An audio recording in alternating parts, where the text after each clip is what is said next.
তো একটা গৃহবধূর মর্নিং রুটিনটা কিন্তু কম বেশি প্রায় সবারই এক। তবে হ্যাঁ, যেহেতু সবার লাইফস্টাইলটা একই হয় না, তাই তার মর্নিং রুটিনটা সম্পূর্ণ অনেকটা আলাদা হয়।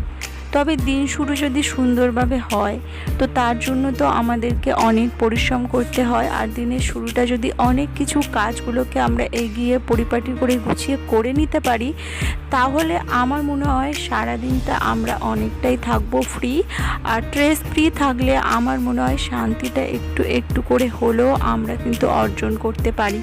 যদিও নানা বাধা বিপত্তির মধ্যে থেকে আমাদের সারাদিন চলতে হয়, তবুও আমাদের এই মর্নিংটা যদি একটু এনার্জেটিকভাবে শুরু করি।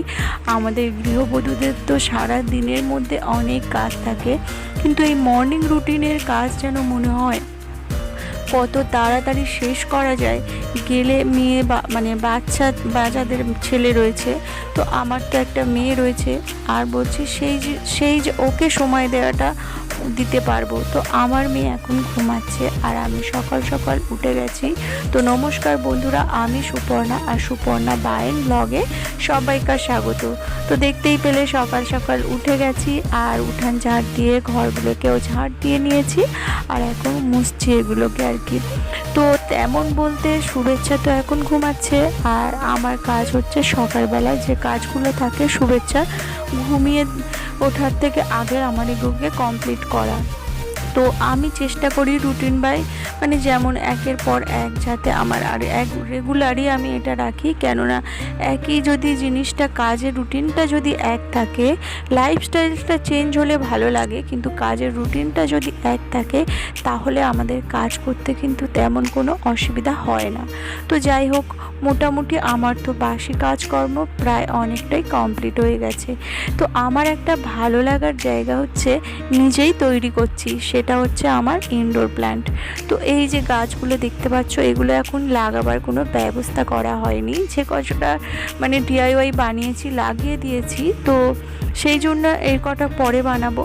তো ওই গাছগুলোকে একটু দেখে এলাম কটা কি পাতা ছাড়লো। তো এটা আমার মর্নিং রুটিনের মধ্যে বেশ ভালোই লাগে। তো তারপরেই দেখো আমি স্নান টান সেরে এসেছি।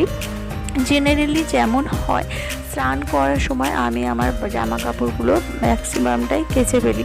হ্যাঁ, অনেক সময় বেলায় কাচি, তবে যখন সময় থাকছে দেখছি যে হ্যাঁ সকালবেলায় কেচে নিই, যখন দেখছি একদম সময় হয়ে উঠবে না, তো তার জন্য কিন্তু আমি পরে ওগুলো রেখে দিই, একটু বেলাতেই কাচি। তো যখন একটু ফ্রি হয়ে যায়, মানে 10টা-11টার বেশি বেলা হয় না, তো সকালবেলাটা দিলে কি হয় তাড়াতাড়ি ওটা শুকিয়ে যায়। আর এই যে দেখো, তারপরেই যেমন যথারীতি আমাদের হিন্দু শাস্ত্রের নিয়ম অনুযায়ী যেটুকুনি আমরা করি। তো যাই হোক, এইভাবে আমার স্নান করে এসে সিঁদুর টিঁদুর পরে পুরো কমপ্লিট হয়ে গেছে। আরও একটা জিনিস না, আমার আলতাটা পরতে খুবই ভালো লাগে, কিন্তু কি বলো তো সব দিন হয়ে ওঠে না।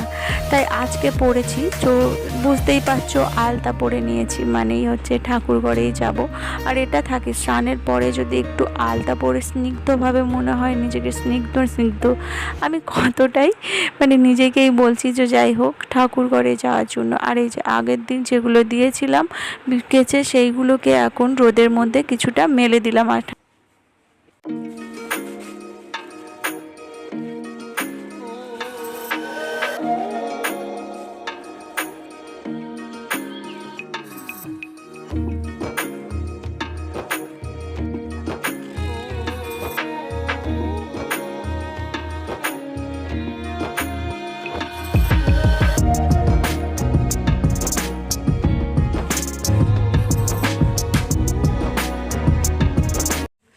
তো যাই হোক, পুজো কিন্তু আমার কমপ্লিট করা হয়ে গেছে। কেননা ওই সময় ভিডিওটা আজকে তুলিনি একটাই কারণে, তো মাঝে মাঝে কয়েকটা তুলেছি। তো সব দিন যদি তুলি আমার মনে হয় কি ঠাকুরকে ডাকা ঠিকঠাক হচ্ছে না, বা অনেকটা সময়ও লেগে যায়। তো বুঝতেই পারছো ক্যামেরা ধরে এদিক ওদিক করে। তো যাই হোক, আমার পুজো কিন্তু কমপ্লিট করা হয়ে গেছে। তো এই ধুনোগুলো নিয়ে এখন আমি ঘরের মধ্যে এগুলোকে সব জায়গায় ঘুরিয়ে দিয়ে আসবো। তো এটা আমার বেশ পজিটিভ লাগে।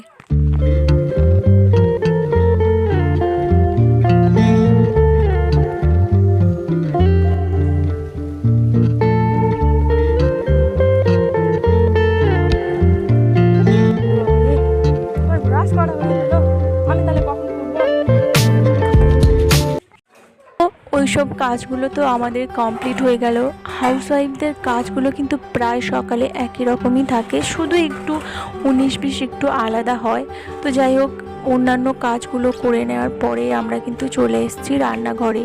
তো রান্নাঘরে চলে এসেছি, আর ওদিকে দেখো শুভেচ্ছার বাবাকে কিন্তু এবার খেতে দিতে হবে। ওদের ব্রাশও করা হয়ে গেছে।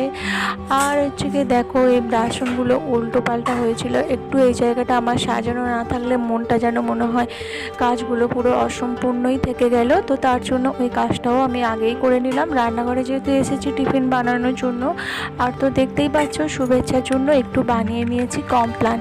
তো কমপ্লানটা সন্ধ্যেবেলায় খায়, কিন্তু আজকে আমি দিলাম সকালবেলায়।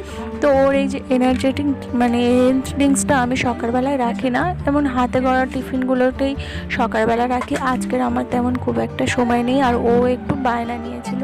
তো মাঝে মাঝে তো ওদেরকে একটু রিল্যাক্সেশন দেওয়া যেতেই পারে, তো ওই জন্যই এটা দিয়েছি।